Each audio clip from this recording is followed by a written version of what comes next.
Hello to everyone. CSR NET physical science के lectures में हम लोग क्लासिकल मैकेनिक्स में काइनेमेटिक्स पोर्शन कर रहे थे। इससे पहले हम लोगों ने वेलोसिटी एक्सेलरेशन को डिफरेंट कोऑर्डिनेट सिस्टम में देखा और उनके बेस्ड जो है प्रीवियस ईयर क्वेश्चंस जो आए थे उनको हम लोग ने डिस्कस किया। आज की ये जो क्लास है क्लास नंबर 2 काइनेमेटिक्स पर बेस्ड है और इसमें हम लोग ड्रैग फोर्स का कॉन्सेप्ट जानेंगे। ड्रैग फोर्स सीएसआर नेट के एग्जाम पॉइंट ऑफ व्यू से काफ़ी इंपॉर्टेंट है, जिसमें कम से कम आप समझ के चलिए कि 3 से 4 न्यूमेरिकल पूछे जा चुके हैं अब तक। ओके, सो गेट के पॉइंट ऑफ व्यू से भी और सीएसआर नेट के पॉइंट ऑफ व्यू से भी ये एक इंपॉर्टेंट टॉपिक है। तो पहले हम कॉन्सेप्ट जानते हैं, 1-2 क्वेश्चन करते हैं और फिर हम प्रीवियस ईयर पे आएंगे। ओके, सो देखते हैं ड्रैग फोर्स।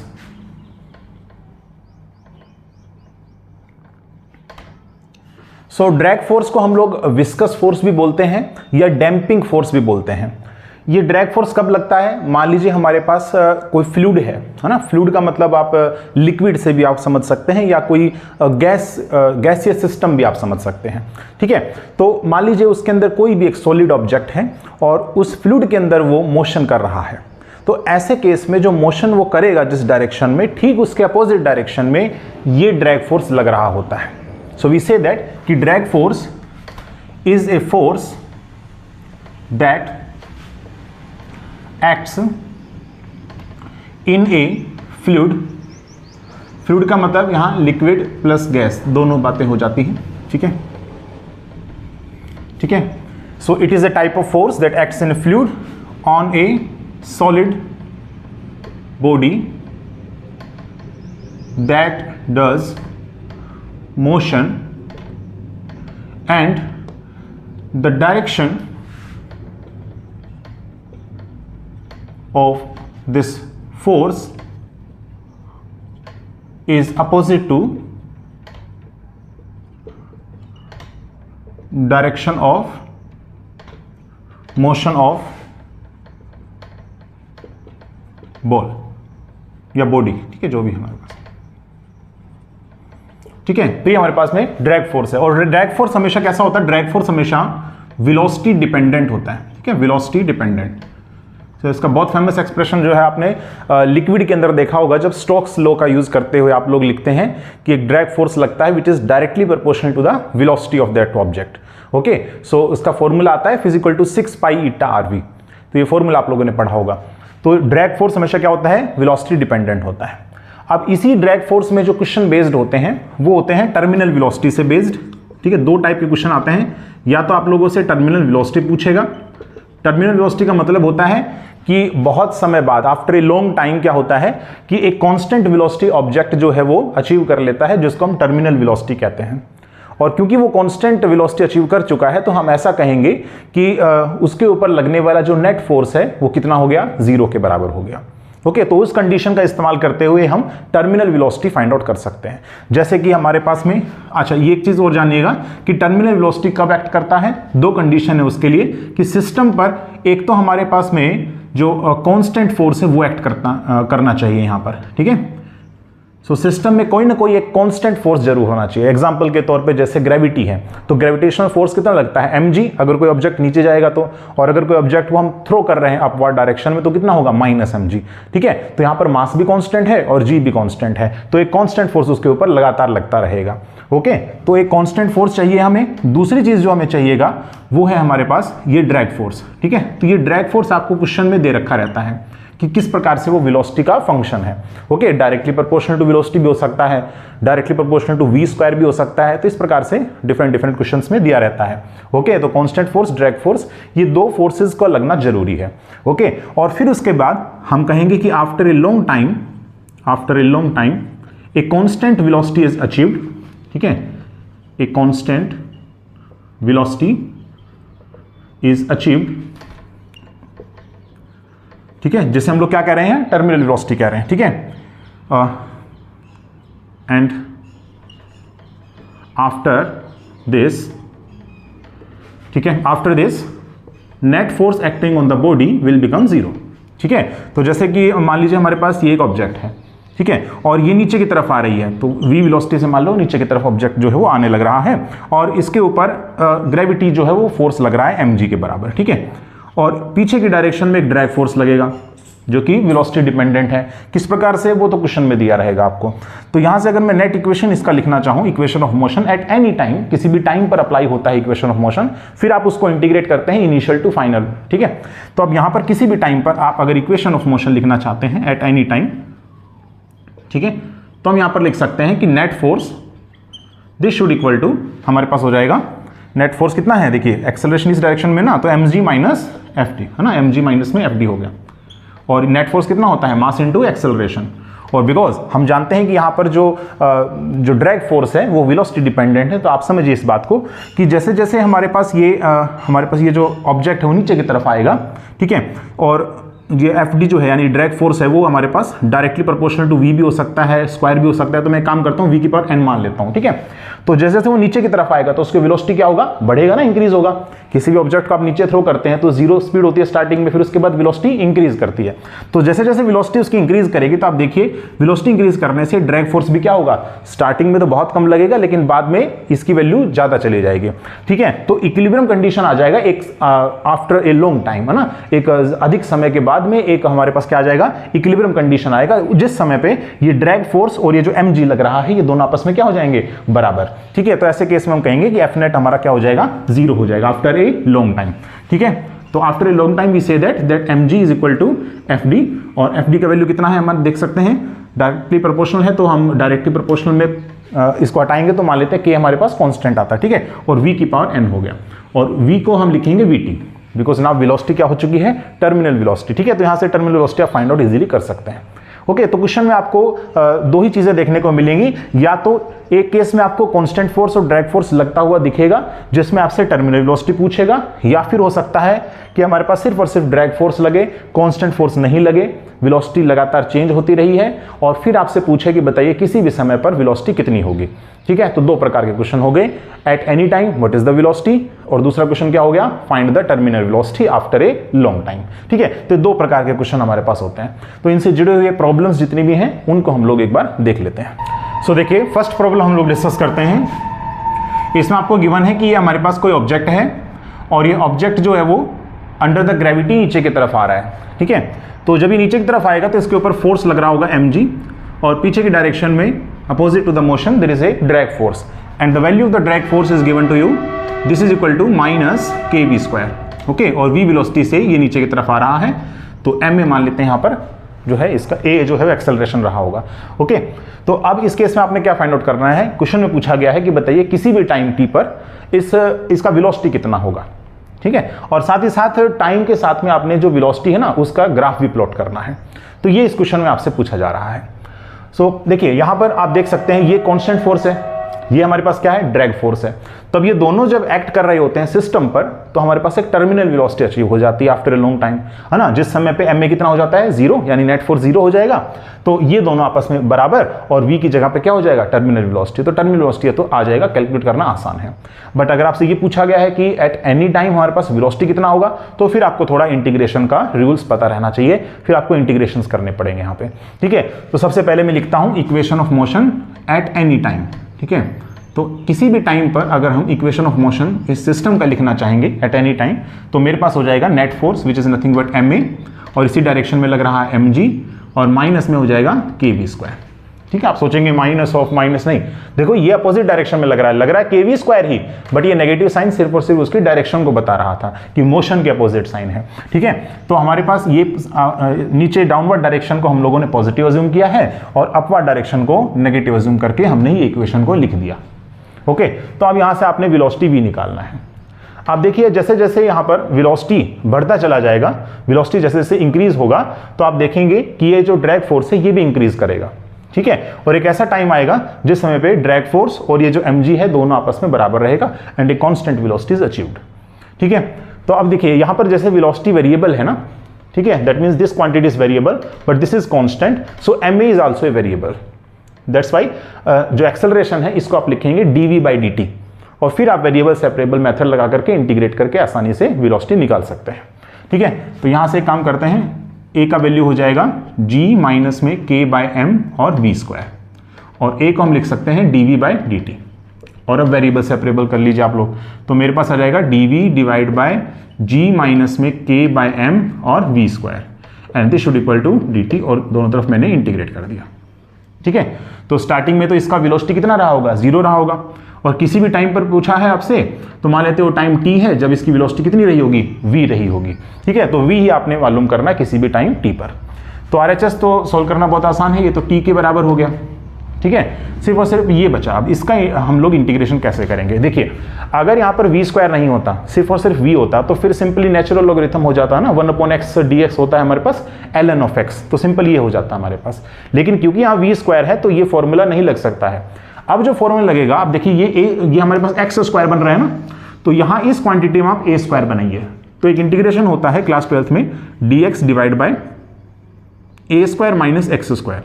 इसका फॉर्मूला होता है 1/2a natural logarithm a minus x divide by हो जाएगा a प्लस x। ठीक है, तो ये वाला जो हमारे पास फॉर्मूला है इसको आप लोग यहाँ पर अडॉप्ट कर सकते हैं। बस ध्यान देने वाली बात ये है कि a² इस केस में मुझे नहीं पता कितना है, बट x² मुझे पता है कि v² बन सकता है। कब, जब ये k/m को यहाँ से हटा दिया जाए। तो मैं एक काम करता हूँ यहाँ से कि k/m को यहाँ से कॉमन ले लेता हूँ डिनोमिनेटर में। ठीक है, तो देखिए इसको हम ऐसा लिख सकते हैं dv डिवाइड बाय, और 1/ ये जो k/m है ना, इसको हमने बाहर ले लिया। ठीक है, तो मेरे पास आएगा g, ठीक है, gm/k, ठीक है, और माइनस में v², ये आएगा हमारे पास। ठीक है, gm/k माइनस में v², और आप एक काम कर सकते हैं, यहाँ पे रूट लगा दीजिए और इसी का ही स्क्वायर कर दीजिए। तो मेरे पास बन रहा है देखो dx/a² माइनस x²। ठीक है, तो अब यहाँ से आप कर सकते हैं, देखो यहाँ से आएगा m/k, ठीक है, और यहाँ से आप ये फॉर्मूला लगाएंगे, देखो 1/2, और a का वैल्यू कितना है, ये है हमारे पास, दैट मीन्स mg/k, तो यहाँ पर mg/k लिखेंगे। ठीक है, फिर इसका नेचुरल लॉगरिथम ln, और a minus x, that means under root में mg/k और माइनस में v डिवाइड बाय हो जाएगा अंडर रूट में mg/k और प्लस में v। ठीक है, and this should equal to time t।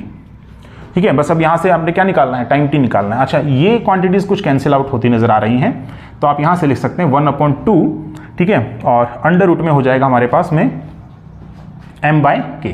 ठीक है, m/k ये मेरे पास आ जाएगा। ठीक है, तो अब इस क्वांटिटी को उधर भेज देता हूँ, नेचुरल लॉगरिथम यहाँ से हटाएंगे तो एक्सपोनेंशियल आ जाएगा। ठीक है, तो इसमें आप कुछ ऐसा लिख सकते हैं, देखिए यहाँ पर आप लिखेंगे ln ऑफ, ln भी हटा ही दीजिए बल्कि आप। ठीक है, अंडर रूट में दिस mg/k माइनस में v and divide by under root में mg/k एंड प्लस में v।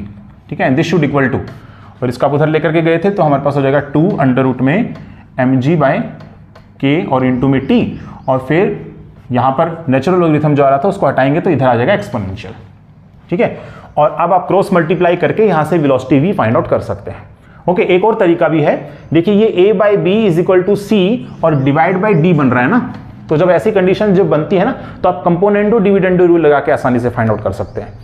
ठीक है, तो हमारे पास जो कंडीशन है कि a/b is equal to c/d अगर होता है तो हम इसको ऐसा लिख सकते हैं कि a minus b divide by a plus b and this should equal to c minus d divide by c plus d।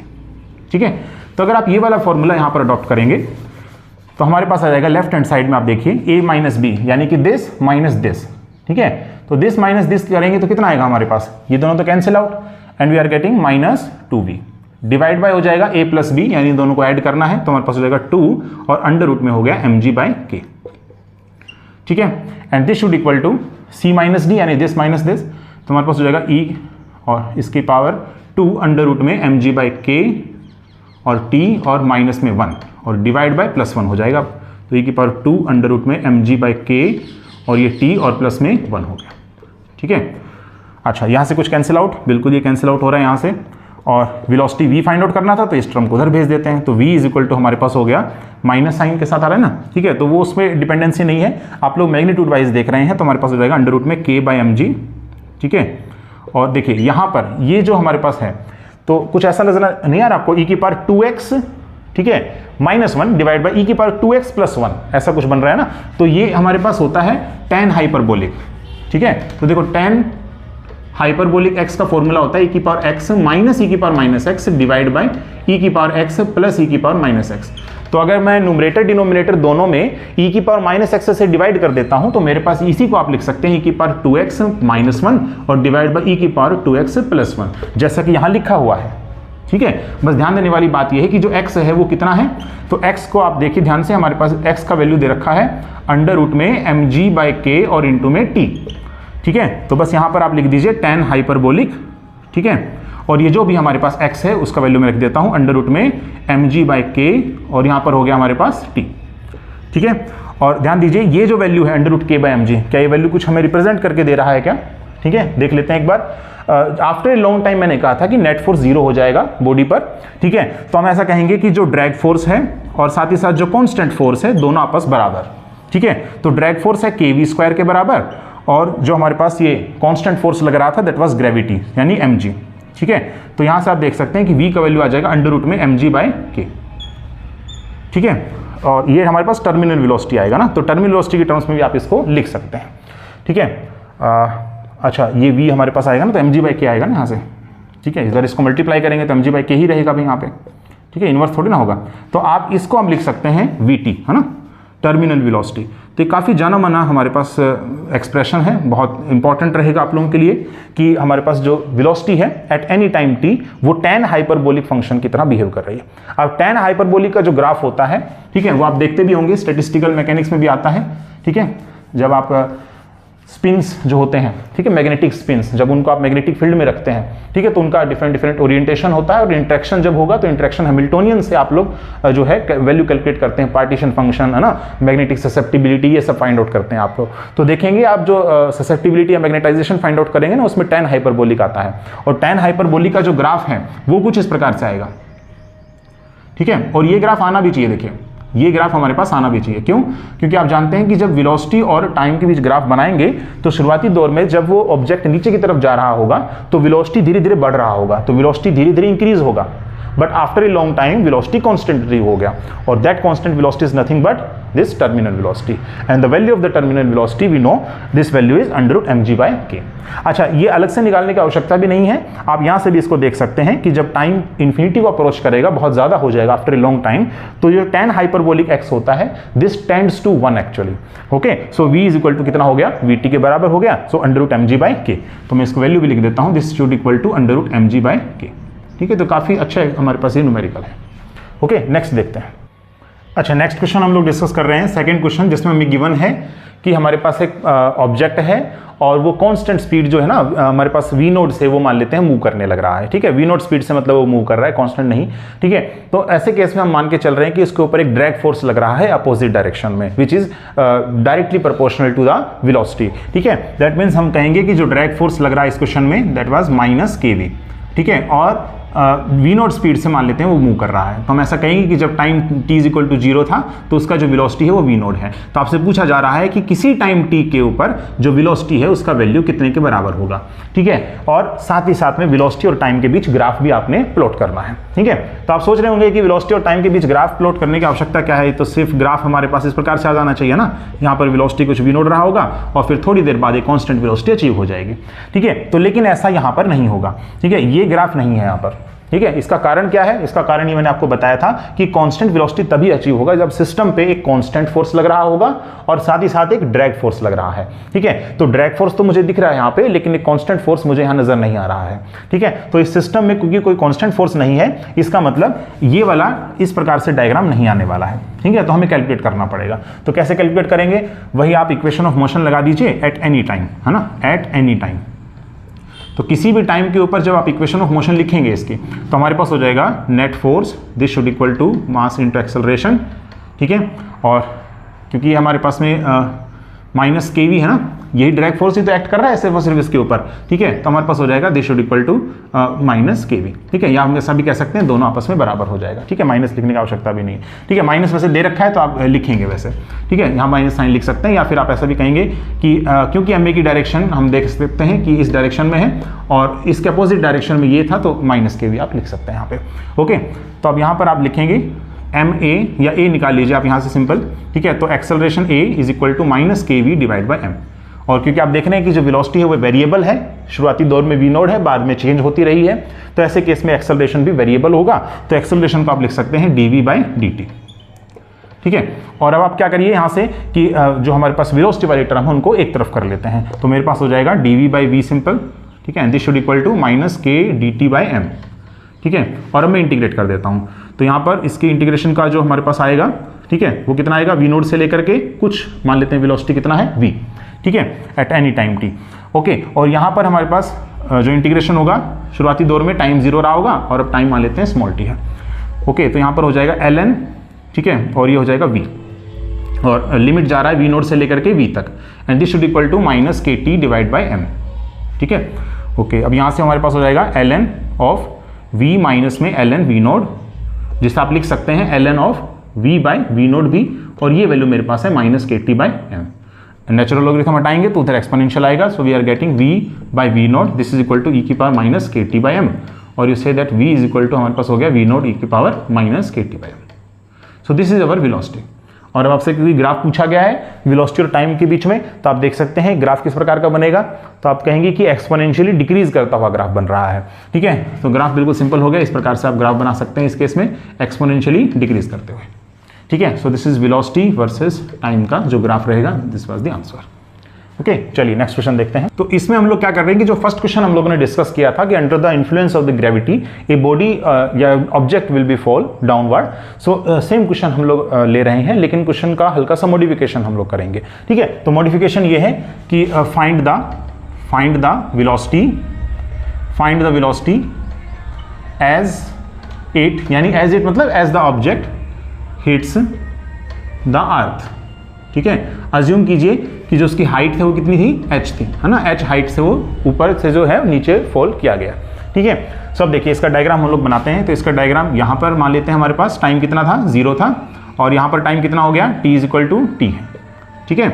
अच्छा, अब यहाँ पर जो वेलोसिटी रही होगी शुरुआती दौर में, वो वेलोसिटी कितनी रही है, 0, ठीक है ना। शुरुआत में वेलोसिटी कितनी रही, 0 रही है ना। और ड्रैग फोर्स कितना लग रहा था फर्स्ट वाले क्वेश्चन में, तो ड्रैग फोर्स हमारे पास था F D is equal to minus का के वी स्क्वायर, ठीक है। तो हम ऊपर की डायरेक्शन में दिखा देते हैं कि के वी स्क्वायर हमारे पास एक्ट कर रहा है और नीचे की डायरेक्शन में एम जी एक्ट कर रहा है, और नीचे की डायरेक्शन में एम भी लगेगा, ठीक है। अब देखिए जैसे ही वो नीचे की तरफ आ जाएगा एट ए हाइट h, ठीक है, तो हमारे पास जो फाइनल वेलोसिटी है, मान लेते हैं फाइनल वेलोसिटी हमारे पास क्या अचीव हो जाती है, vf, ठीक है। vf हमारे पास फाइनल वेलोसिटी अचीव हो जाती है। तो यही पूछा गया है ना कि find the velocity as it hits the target, ठीक है, as it hits the earth, ठीक है। दैट मींस आपको फाइनल वेलोसिटी vf का वैल्यू ही कैलकुलेट करना है। तो आप क्या करेंगे इसमें कि किसी भी हमारे पास टाइम के ऊपर, है ना, किसी भी टाइम t के ऊपर, ठीक है, किसी भी टाइम t के ऊपर आप लोग क्या करिए यहाँ पर कि इक्वेशन ऑफ मोशन आप लगा दीजिए, ठीक है। और फिर उसके बाद आप इंटीग्रेशन करेंगे टाइम का तो 0 से t, और वेलोसिटी का करेंगे 0 से लेकर के vf तक, ठीक है, और फिर आप vf वहां से निकाल सकते हैं। सो इक्वेशन ऑफ मोशन हम लोग लगाएंगे सबसे पहले तो एट एनी टाइम, ठीक है, at any time equation of motion वही सेम टू सेम हमारे पास आ जाएगा, net force which is ma and this should equal to mg, और माइनस में हो जाएगा के वी स्क्वायर, ठीक है। ओके, अब यहां से हमारे पास आ गया a is equal to simple g minus में K V square divide by m, and acceleration is nothing but dv by dt, ठीक है। अब वेलोसिटी वाली टर्म्स को हम लोग एक तरफ कर लेते हैं, ठीक है। अच्छा, तो वेलोसिटी वाली टर्म को जब एक तरफ करेंगे, ठीक है, तो हमारे पास आ जाएगा दिस इंप्लाइज दैट, अच्छा एक चीज और है यहाँ पे, देखो एक चीज और है, आप dv बाई dt इस्तेमाल नहीं कर सकते यहाँ पे। इसका एक कारण है दरअसल, क्यों, क्योंकि क्वेश्चन में मुझे ये डिस्टेंस दे रखा है ना, हाइट दे रखा है मुझे। तो देखिए आप खुद से समझिए, अगर हम लोग डाउन को यानी नीचे जब हम जैसे जैसे जाते जा रहे हैं वैसे वैसे आप पॉजिटिव साइन लेते हैं ना, तो इसका मतलब क्या होगा, ऊपर नेगेटिव लेते हैं ना। तो इसका मतलब यहाँ पर कहीं x इज इक्वल टू 0 रहा होगा, और जैसे आप नीचे की तरफ आएंगे तो आपने x इज इक्वल टू कितना हाइट अचीव कर लिया, कैपिटल H, है ना। तो कैपिटल H डिस्टेंस को ट्रैवल करके नीचे की तरफ आएगा, ठीक है। तो मैं काम करूंगा, इसको इंटीग्रेशन में कर दूंगा 0 से लेकर के h में, ठीक है, 0 से लेकर के h में कर दूंगा इसको मैं इंटीग्रेट, ठीक है। तो ऐसा हम लोग करते हैं। देखिए यहां पर एक्सेलरेशन को इन टर्म्स ऑफ डिस्प्लेसमेंट हम लिख सकते हैं v dv बाई dx। ये भी काफी जाना माना हमारे पास जो है फॉर्मूला आता है एक्सेलरेशन का, किस समय पे, जब डिस्टेंस के साथ में वेलोसिटी चेंज होती है, ठीक है, तो तब आप जो है ये फॉर्मूला अडॉप्ट कर सकते हैं, ठीक है। और टाइम के साथ चेंज हो रही है तो dv बाई dt आप लिख सकते हैं। ओके, तो यहां पर हम लोग क्या करेंगे इस केस में, जो x वाली टर्म है उसको एक तरफ और v वाली टर्म एक तरफ। तो इसमें टाइम का कोई काम ही नहीं रहा ना आपको, तो टाइम का कोई काम नहीं रहा तो हम लोग टाइम यहां से हटा देते हैं, ठीक है। ओके, तो टाइम देखिए इस इक्वेशन में आ ही नहीं रहा है दरअसल, ठीक है। तो आपने सिर्फ और सिर्फ velocity in terms of x कह लीजिए या फिर कैपिटल H कह लीजिए, इसकी टर्म्स आपने निकालना है।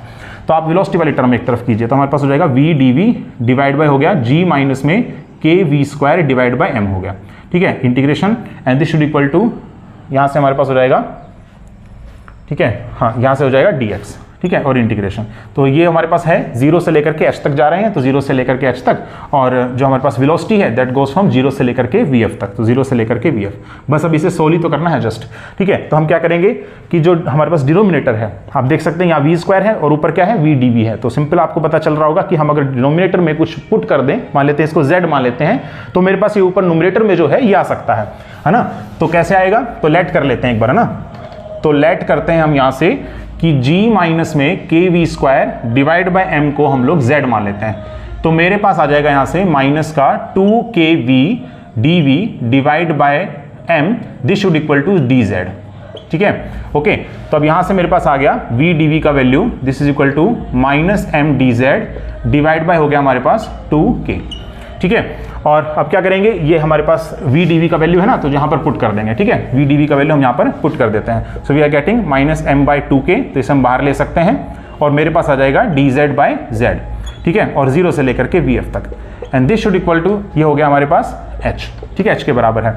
और यहाँ से आप देख सकते हैं this should equal to minus का 2k h by m, and this is equal to ln of z, and the limit goes from 0 to vf, ठीक है। z में पुट कर देता हूँ अब, ठीक है, इसका काम हो गया ना, तो यहाँ से हम z पुट कर देते हैं, तो ln of, and z will be g minus में kv² by m, and the limit goes from 0 to vf, ठीक है। इसे देखो अपर लिमिट पुट करेंगे तो हमारे पास हो जाएगा ln of g minus kvf² divide by m, और माइनस में हो गया ln ऑफ 0, और ठीक है, sorry ln of g minus 0, ठीक है, ये मेरे पास आ जाएगा, ठीक है, ln ऑफ g माइनस 0, हाँ ठीक है, ओके। तो इसे आप लिख सकते हैं ln a minus ln b लग रहा है, तो ln ऑफ 1 माइनस में kvf² डिवाइड बाय mg, ये आप लिख सकते हैं, and this should equal to this, तो ln हटाएंगे तो e की पावर चला जाएगा ये, है ना, minus 2kh divide by m, ठीक है। और यहाँ से अगर आप vf निकालना चाहें तो वो भी आप आसानी से निकाल सकते हैं, ठीक है। इस वाली टर्म को इधर ले आइए, 1 में से इसको आप सब्ट्रैक्ट कीजिए, तो मेरे पास आएगा kvf², ठीक है, and divide by mg, this should equal to 1 minus e की power minus 2kh divide by m, ठीक है। और ये हम यहाँ से लिख सकते हैं mg बाय k ना, तो यहाँ पर हो जाएगा mg बाय k, और क्योंकि ये स्क्वायर लग रखा है तो हम यहाँ पे लगा देंगे root, okay. So this is our final answer, ठीक है, this is our final answer, okay. अब आते हैं हम लोग नेट के प्रीवियस ईयर क्वेश्चंस पे। ये फोर्थ क्वेश्चन है, जो क्वेश्चन पूछा गया है नेट एग्जाम में 2013 के अंदर। तो इसमें पूछा गया था कि मान लीजिए हमारे पास एक ऑब्जेक्ट है जिसको एक लिक्विड में जो है वो ड्रॉप कर दिया गया, जिसकी यूनिफॉर्म डेंसिटी है, ठीक है। तो डेंसिटी मान लेते हैं हमारे पास रो के बराबर है, ठीक है। तो इस ऑब्जेक्ट को इसके अंदर फॉल कर दिया गया, ठीक है। तो इसके ऊपर एक ड्रैग फोर्स लगता है, which is nothing but it is explain by the Stokes law 6 pi eta RV, ठीक है। और क्योंकि नीचे की तरफ जा रहा है तो mg भी एक्ट करेगा, और यहाँ पर ma हमारे पास में एक्सटर्नल फोर्स लगेगा, ठीक है, इसके ऊपर। तो ये हमारे पास नेट फोर्स लिखेंगे तो ma लिख देंगे इसको। तो हमारे पास देख सकते हैं इसमें इक्वेशन अगर हम लिखें एट एनी टाइम तो हम लिखेंगे कि ma इज इक्वल टू लग रहा है mg माइनस में 6 पाई ईटा RV। अब इसमें एक डाटा गिवन था कि जिस समय पे टाइम टो के बराबर रहा होगा उस समय पे इस ऑब्जेक्ट की वेलोसिटी जो है वो टर्मिनल वेलोसिटी का आधा रही है। ये क्वेश्चन में दे रखा था कि टाइम जब t is equal to tau के बराबर होगा तो इस ऑब्जेक्ट की जो वेलोसिटी है that was terminal velocity divide by 2 के बराबर दे रखा है। तो अब आपसे पूछा जा रहा है कि बताइए कि हमारे पास जो वेलोसिटी है, ठीक है, फॉर दी ऑब्जेक्ट जिसका मास 8m है डिवाइड बाय वेलोसिटी जिस ऑब्जेक्ट का मास m के बराबर है, इन दोनों का रेशियो कितने के बराबर है, ये आपसे पूछा जा रहा है, ठीक है। तो अब मतलब आपने देखना पड़ेगा कि वेलोसिटी मास पे कैसे डिपेंड कर रही है, और ऑब्वियसली बात है क्योंकि इसमें डेंसिटी हमारी यूनिफॉर्म है और मास वेरी कर रहा है इन दोनों केसेस में, तो हाँ, इन दोनों का जो रेडियस होगा ना ऑब्जेक्ट का, वो रेडियस भी अलग अलग होगा। तो आप देखिए कि यहाँ से जो वेलोसिटी है वो किस प्रकार से इस r का फंक्शन है, ठीक है, और साथ ही साथ ये देखिए किस प्रकार से ये मास का फंक्शन है, ठीक है। तो फिर आप दोनों का रेशियो निकालेंगे तो आंसर आ सकता है। तो इस इक्वेशन में पहले तो आप लोग वेलोसिटी निकाल लेंगे, ठीक है। तो हम यहाँ पर लिखेंगे, देखिए a is equal to G minus में यहाँ से हो जाएगा 6 पाई ईटा, ठीक है, और ये हो जाएगा RV डिवाइड बाय m, ठीक है। और एक्सेलरेशन लिख सकते हैं dv बाई dt। एक्सेलरेशन वाली टर्म जो है वो हम एक तरफ करेंगे, ठीक है। तो मेरे पास आ जाएगा dv divide by g minus में 6 पाई ईटा, ठीक है, RV डिवाइड बाय m, ठीक है, and this should equal to dt, ठीक है। और हम इसको इंटीग्रेट कर देते हैं, ठीक है। सो इंटीग्रेट करेंगे तो इसमें साफ साफ फॉर्मूला नजर आ रहा है आपको, नेचुरल लॉगरिथम में लगेगा ना, लीनियर है ना नीचे टर्म, ओके। तो यहाँ पर हो जाएगा natural logarithm of g minus में same to same 6 pi eta RV divide by m, ठीक है, और डिवाइड बाय फिर इसके बाद इसका क्या होगा, डिफरेंशिएशन, इसका तो 0 हो गया, माइनस में यहाँ से हो जाएगा 6 पाई ईटा और r और डिवाइड बाय m, ठीक है, and this should equal to t, ठीक है, यही हमारे पास आएगा ना, ओके, ठीक है। अब देखिए यहाँ से हम क्या काम करेंगे, यहाँ मल्टीप्लाई कर दें और इस नेचुरल लॉगरिथम हटा के एक्सपोनेंशियल लिख देते हैं, ठीक है। तो मेरे पास आ जाएगा g माइनस में, ठीक है, g माइनस में ये हो जाएगा 6 पाई ईटा rv, ठीक है, और डिवाइड बाय m हो गया, ठीक है, ओके। अब एक काम ये भी कर सकते हैं, देखो ये g है ना, इसको आप यहाँ से हटा लें तो ज़्यादा बढ़िया है ना, यहाँ पे आप 1 लेकर के आइए, मतलब ऐसा कर लीजिए 1/g, तो आप यहाँ से 1 हो जाएगा और यहाँ mg हो जाएगा, ठीक है, तो यहाँ पर भी mg हो जाएगा और यहाँ पर 1 हो जाएगा, और क्योंकि यहाँ 1/g था तो यहाँ पर जो है वो g भी आएगा ना, तो ये हो जाएगा यहाँ से इसका mg और यहाँ पर हो जाएगा 1/g, ठीक है, ये ऐसा भी लिख सकते हैं ना इसको हम लोग, ठीक है, और this is equal to t, तो इससे थोड़ा आपको फायदा मिलेगा, देखो, ठीक है।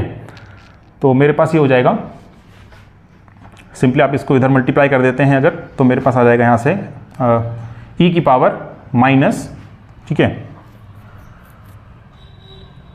यहाँ से अगर हम g बाहर लिया है ना, ठीक है, ठीक है, ठीक है, तो e की पावर माइनस में ये हो जाएगा 6 pi eta R T divide by m, ये मेरे पास आएगा, ठीक है, and this should equal to 1 minus 6 pi eta R V, ठीक है, एंड डिवाइड बाय हो जाएगा mg, ओके, ये मेरे पास आ रहा है। और अब हमने यहाँ से क्या निकालना था, v निकालना है ना, तो v आप निकाल सकते हैं सिंपली, तो v इज इक्वल टू हमारे पास हो जाएगा इस टर्म को इधर और इस वाले एक्सपोनेंशियल को उधर की तरफ, तो मेरे पास हो जाएगा 1 माइनस ई की power minus 6 pi eta R T divide by m, ठीक है, और इसके अलावा यहाँ पर जो है यहाँ से हो जाएगा mg divide by 6 pi eta और r, ये मेरे पास आ जाएगा, this is our final answer. अब देख लीजिए, क्रॉस मल्टीप्लाई करके देख लीजिए आप, यही आ रहा है ना, सेम टू सेम, ठीक है।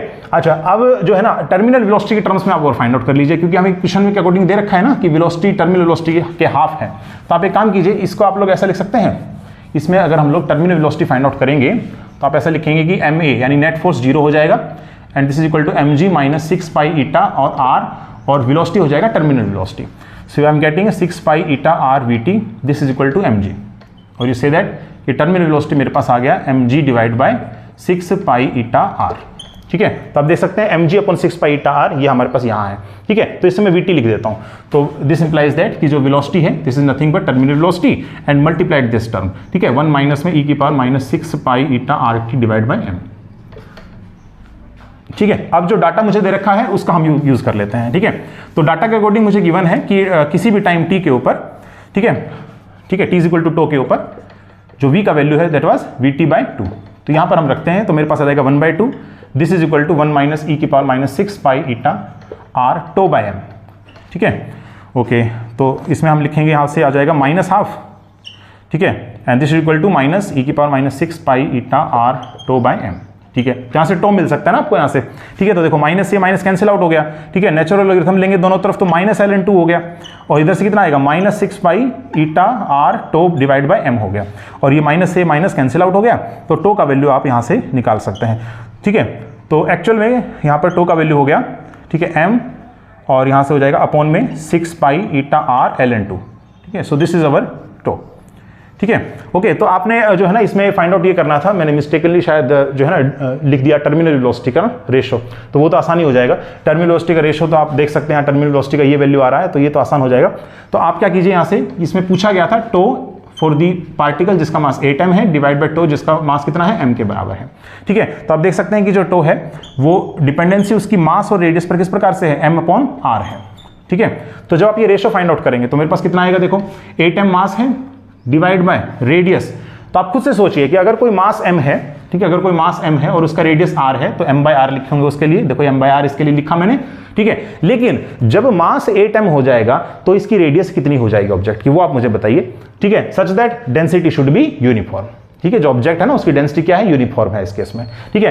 तो कितना हो जाएगा आप खुद से समझिए कि density is directly proportional to density is equal to कितना होता है, m अपॉन v होता है ना, मास अपॉन वॉल्यूम, ठीक है। तो mass is equal to density into volume, और वॉल्यूम कितना होता है 4/3 पाई आर क्यूब, ठीक है। तो हम देख सकते हैं कि जो मास होता है दैट वाज रो इनटू में 4/3 पाई आर क्यूब होता है, ठीक है। तो अगर मास 8m हुआ है इसका मतलब ये जो r है ना वो पक्का ट्वाइस हो गया था, तभी तो उसका क्यूब करेंगे तो तभी तो 8 आएगा, है ना, 2 का क्यूब करेंगे तभी तो यहाँ से 8 आएगा ना। तो मतलब इसका जो हमारे पास रेडियस रहा होगा 8m वाले ऑब्जेक्ट का, वो कितना रहा होगा, 2r के बराबर रहा होगा। ठीक है, तो अब यहाँ से कैंसिल आउट कर देते हैं, तो देखो सब कैंसिल आउट हो रहा है और यहाँ से आंसर कितना आ रहा है, 4। ठीक है, तो इसका जो आंसर हो जाएगा, जो रेशियो फाइंड आउट करने जा रहे थे, दैट आंसर विल बी 4।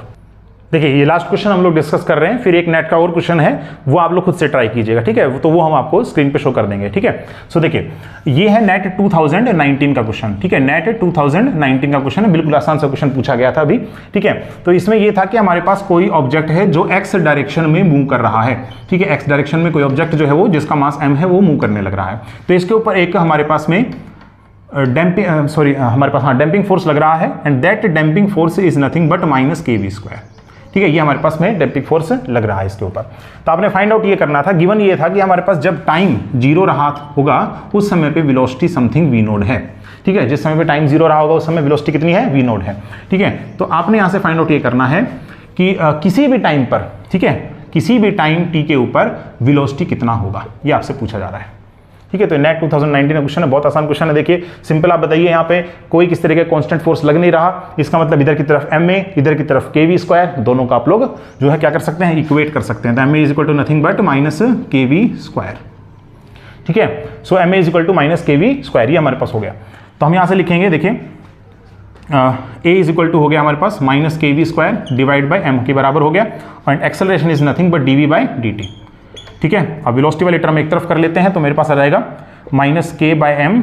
ठीक है, इंटीग्रेशन करेंगे तो ये हो जाएगा हमारे पास, अच्छा इस टर्म को उधर ले जाना पड़ेगा ना, तो यहाँ से हो जाएगा dt, this is equal to -m/k and this is 1/v²। ठीक है, एंड दिस इज dv। ठीक है, और लिमिट कहाँ से कहाँ जाएगा, तो आप देख सकते हैं यहाँ से 0 से लेकर के t तक, और इसमें v0 से लेकर के कुछ v तक, जिसमें आपको v का वैल्यू पूछा जा रहा है। ठीक है, वेलोसिटी कितना होगा।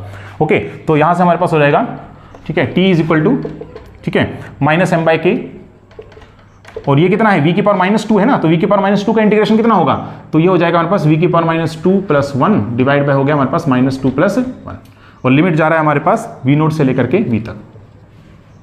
ठीक है, now this comes out to be -kT/m। ठीक है, and this is equal to, ये हमारे पास हो गया v की पावर -1, और माइनस साइन आ रहा है तो ये प्लस हो जाएगा, और ये जा रहा है v0 से लेकर के v तक। ठीक है, तो हम यहाँ से लिख सकते हैं kT/m। ठीक है, and this should equal to, ये मेरे पास हो गया v, ठीक है, 1/v। ठीक है, 1/v एंड -1/v0। और देखो प्लस में कुछ कांस्टेंट भी आएगा ना, यहाँ से जब आप इंटीग्रेशन सोल्व करेंगे ना, तो इंटीग्रेशन में कुछ कांस्टेंट भी आना चाहिए, क्योंकि कांस्टेंट इसलिए मान रहा हूँ क्योंकि मेरे पास देखो एक इनिशियल कंडीशन गिवन है कि t इक्वल टू 0 पे v कितना है, v0 के बराबर है। ठीक है, तो अगर हम ये अज्यूम करके चल रहे हैं कि t इक्वल टू 0 पर v इक्वल टू v0 है, ठीक है, तो आप यहाँ से देख सकते हैं कि ये तो 0 हो गया, and this is equal to 1/v0 -1/v0 और प्लस में हो गया c। ठीक है, तो ये तो हमारे पास क्या हो गया, कैंसिल आउट, तो c का वैल्यू कितना है, 0 है। ठीक है, तो उसको आप इंक्लूड करें चाहे ना करें, इससे कोई फर्क नहीं पड़ रहा है, तो कांस्टेंट c यहाँ से आप हटा भी सकते हैं। ठीक है, तो अब यहाँ से आप लोग v फाइंड आउट करना चाहते हैं, तो आप एक काम करेंगे, यहाँ से आ जाएगा kT/m। ठीक है, प्लस में 1/v0 and this is equal to 1/v। तो सिंपली हमारे पास हो गया v का वैल्यू, ठीक है, v का वैल्यू हमारे पास हो जाएगा simply mv0 divide by m plus में kT/v0, है ना, एलसीएम ले लिया मैंने यहाँ से। सो this is our final answer. ठीक है, तो ये क्वेश्चन आपको नेट 2019 में जो है दिया गया था। ठीक है, अब एक लास्ट क्वेश्चन हम लोग जो है वो आपको एज ए होमवर्क दे देते हैं। सो देखिए जो लास्ट क्वेश्चन है ये आपके स्क्रीन पर शो हो रहा होगा, तो इसे आपने खुद से सोल्व करके मुझे आंसर बताना है कितना आएगा। ठीक है, कौन सा ऑप्शन इसके अंदर मैच कर रहा है। ओके, तो आप कमेंट सेक्शन में मुझे बता सकते हैं, आपने डिस्टेंस निकालना है। ठीक है, तो डिस्टेंस आप आसानी से निकाल सकते हैं। सो होप आपको आज का लेक्चर जो है ड्रैग फोर्स का समझ में आया होगा। ठीक है, इसका कॉन्सेप्ट भी समझ में आ गया होगा, और अब आप न्यूमेरिकल्स इससे बेस्ड कोई भी एग्जाम में आता है तो आप आसानी से कर सकते हैं। ठीक है, तो आप इस चैनल को सब्सक्राइब कर लें। ठीक है, और इसी तरह की और वीडियोस अगर आप पाना चाहते हैं चैनल को सब्सक्राइब करें, और अगर आपको वीडियो पसंद आई है तो आप इसे लाइक कीजिए, कमेंट कीजिए, शेयर कीजिए। मिलते हैं नेक्स्ट लेक्चर में काइनेमेटिक्स पार्ट 3 के अंदर। Thank you.